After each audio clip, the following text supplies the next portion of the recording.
Hindi kayo magbaon sa lihok mo na kita na sa video. Hindi ko makapadala kay wala pa doon.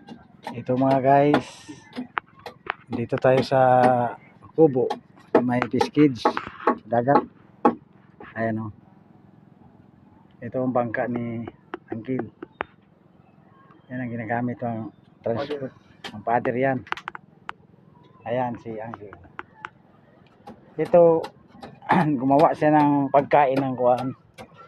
Yung isda na binubuhay na Talakitok. talakitok. Sibad sa Bisaya. Sibad sa Bisaya. Ayun o. Sa English, giant traveler. Sa English, giant traveler. Ayan yung mga isda guys oh. Ayan oh, dami.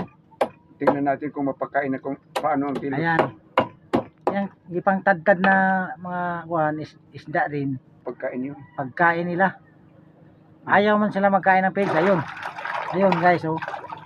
Ayun, binigyan na ni Uncle ng kuhan pagkain yung mga kuhan niya. Oh, ayun oh. Ganda guys oh. Ayun, malalaki na guys. 2 buwan pa lang yan guys. Oh. Ayun oh. Naka na mga ano. Ayan oh. 2 buwan pa lang yan. Malalaki na, parang mayroon ng kalating kilo ah. Sabi nila mga 6 to 8 months. 1 kilo. Mga higit na 1 kilo yan. Kung talagang Pakainin naman. pakainin ng gusto. So, kailangan natin establish. Kaya mamaya maghanap ako ng pagkain doon sa kuwan. Para hindi ko mabawasan. Bunasan. Manginhas ko mamaya. Alam mo ba yung panginhas? Scissor. Scissor. Finding shields and other. Ayan guys oh. Guys oh. Yan. Ito pa, pagkasikasahon. Video. Ayan guys. Oh ayun guys. Sarap tingnan guys oh. Oo, ulam na yan guys. Pero hindi yan natin ulamin. Oo, sa labas tayo kukuha. Sa labas tayo kukuha. Kay father to eh. Para to sa templo. Yes.